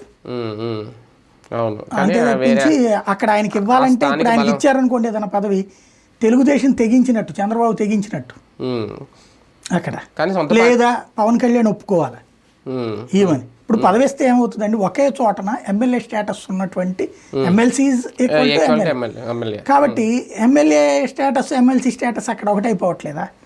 వర్మ ఉంటాడు డిప్యూటీ సీఎం కదా. ఇప్పుడు డిప్యూటీ సీఎంలు ఇవన్నీ సెకండరీ అండి. బేసిక్గా అయితే ప్రోటోకాల్ ప్రకారం ఎమ్మెల్సీని కూడా పిలవాలి కదా. వెళ్ళిన చోటల్లో తెలుగుదేశం జనసేన ఫీల్ అవుతుంటారు. ఎందుకు? మీరు ఇప్పటికే అబ్జర్వ్ చేస్తున్నారు కదా, అదే సమస్య ఉంటుంది. కాబట్టి పవన్ కళ్యాణ్ జాలి చూపించిస్తే వర్మకి సీటు దక్కుతుంది, లేదా వర్మ తగ్గుండడానికి ఒప్పుకుంటే సీటు దొరుకుతుంది. కానీ వర్మ చుట్టూ ఉన్న వాళ్ళని నేను అబ్జర్వ్ చేశాను, వాళ్ళు ఆత్మవిశ్వాసం బ్యాచ్ ఎక్కువే, ఆత్మాభిమానం ఆత్మాభిమానం బ్యాచ్. వాళ్ళు ఎందుకు తగ్గడానికి సిద్ధపడతారు? అంటే మొన్నటి వరకు సార్ పార్టీ ఏదనేది కాకుండా వర్మ అనే ఒక పేరు మీదే నడిచింది పిఠాపురం రాజకీయం అంతా కూడా, అందుకే ఆయన ఇండిపెండెంట్గా గెలవడానికి కోరినాడు. ఇప్పుడు మీరు అన్నట్టు ఎప్పుడైతే పిఠాపురం ఎమ్మెల్యే గారి తాలూకు వచ్చేసిందో డామినేషన్ అంతా జనసేనది అయిపోయింది. ఇప్పుడు ఆ డామినేషన్లో నెగ్గికి రావడం కూడా వర్మ కష్టమేమో అన్నట్టుగా పరిస్థితి అయితే వచ్చింది. మరి ఆయన నెక్స్ట్ ఎలాంటి స్టెప్ తీసుకుంటారో తెలియదు, నా పరిస్థితి అయితే వచ్చింది. నెక్స్ట్ మంచు ఫ్యామిలీ ఈ వారం ఒక మోహన్ బాబు గారు ఒక అద్భుతమైన ఒక హైడ్రామా ఏమన్నా రక్తి కట్టించారా? మధ్యలో టీవీ9కి చెందిన ఒక రిపోర్టర్ పాపం బలిపోసి అయ్యారా? బేసిక్గా ఒకటి ఎథికల్గా చూస్తే వాళ్ళ దాన్ని ఏమంటారు, కొంపలో కొంపటి మనకు అనవసరం. అవును, వాళ్ళ కుటుంబం కూడా అంటే ఓకే గేట్లు దాటినంత వరకు. ఎప్పుడైతే మనోజ్ రోడ్డు మీదకి వచ్చి మీడియా ముందుకు వచ్చాడు కాబట్టి మీడియా ఒకళ్ళు కేసులు పెట్టుకున్నారు. అలా అక్కడికి వెళ్ళి ఎప్పుడైతే గేట్లు పగలగొట్టి, అది కూడా మీడియా సమక్షంలో ఆయనకున్నటువంటి అంటే మోహన్ బాబు న్యాయం చెయ్యట్లేదు కాబట్టి ఆ న్యాయం మీడియా సమక్షంలో అయితేనే జరుగుతుంది అనేటటువంటి నమ్మకంతో అతను వచ్చే పరిస్థితికి వచ్చారు అంటే అది మోహన్ బాబు ఎథికల్గా దెబ్బతిన్నట్టు. అతను రైట్ చేసిన పాయింట్ నేను ఒప్పుకుంటా, నా ప్రైవసీ నా ఇష్టం, yes you have that privacy. నా ముందుకి నువ్వు పంపించకూడదు నీ మనిషిని.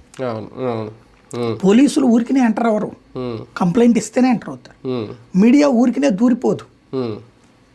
నీ కొడుకు మీడియా ముందుకు వచ్చాడు, మీడియా ముందుకు నీ కొడుకు రాకుండా నువ్వు మేనేజ్ చేసుకోలేకపోయావు అంటే ఆయన కొట్టలేదు. You have the right of property.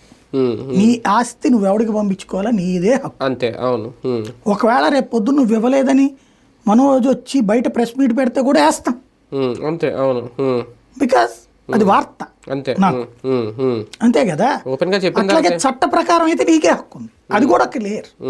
చట్ట ప్రకారం 10 పైసలు ఇవ్వకుండా ఉండే హక్కు మోహన్ బాబుకు ఉంది. అప్పుడు అదే మనోజ్ వచ్చి మనతో మాట్లాడితే వార్తేసే హక్కు మనకే ఉంది. అది అవును, ఎవడి హక్కు ఆడుకుంటది, నీ ఇంట్లోకి రాకూడదు. ఇప్పుడు మోహన్ బాబు మాట్లాడిన వేయట్లేదా? ఆయన ఇప్పుడు ఒక ఆడియో రికార్డింగ్ లో వదులుతున్నారు నిన్న మొన్న, అవన్నీ పబ్లిష్ టెలికాస్ట్ అవుతున్నాయి కదా. కాబట్టి ఇందులో ఎథికల్ కాన్సెప్ట్ ఏంటంటే, ఒకటి జనానికి ఇది అవసరం లేని ఇష్యూని వీళ్ళు తెచ్చిపెట్టారు. ఓ పక్కన బంగ్లాదేశ్ యుద్ధమో లేకపోతే ఇంకోటి వదిలేసి మనం ఈ మాట్లాడుకోవాల్సిన పరిస్థితి తెచ్చిపెట్టారు. అది దరిద్రం. మన మధ్యలో మీడియా మీద దాడి చేయడం కూడా కాస్త ఓవర్ గా రియాక్ట్ అయినట్టు అనిపించలేదు అత్యుత్సాహం. అదే ఫస్టే ఇప్పుడు ఈ ఆడియో రిలీజ్ చేశారు చూడండి, ఇది మొట్టమొదట మనోజ్ కంప్లైంట్ ఇవ్వడానికి వెళ్ళాడు చూడండి, ఆ రోజున చేసి ఉంటాయి. లేదు ఇదివరకటి రోజుల్లో గొడవ అయింది విద్యా సంస్థకి, అప్పుడు మనోజ్ ట్వీట్లు పెట్టాడు. అప్పుడే అబ్బాయి మనోజ్ లేదా అయ్యా మీడియా వారు, ఇది మేము ఇంటర్నల్గా చూసుకుంటాం, మా మనోజ్ ఏదో తొందరపడ్డాడు అని చెప్పు, లేదా మనోజ్ని పిలిచి నువ్వు ఆ ట్వీట్ తీసేయి, కరెక్ట్ ఇది మన ఇద్దరం ముగ్గురం చూసుకుందాం అని ఆ రోజుని చెప్పాలి. లేదా నిన్న మనోజుని తన్నారు, ఆ తన్నారు అన్నటువంటి కాన్సెప్ట్ మీదనే కదా అతను హాస్పిటల్కి వెళ్ళింది, కంప్లైంట్ చెప్పింది. తన్నారు అనేది ఇట్ ఈస్ ఎ క్రైమ్. దానికి అంటే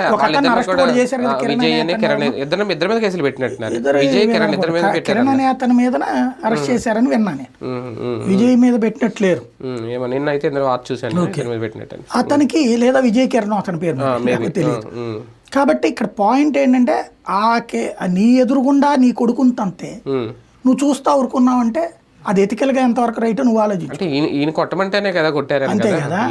మరి అప్పుడు ఎట్లా అవుతుంది? నీ కొడుకుని కూడా కొట్టే హక్కు నీకు లేదు, కొడుకునైనా కొట్టే హక్కు నీకు లేదు. చిన్నతనంలో కొట్టినా కూడా వాళ్ళ రోజున చట్టం ప్రకారం నేరమే, చిన్నపిల్లల్ని కొట్టా కూడా.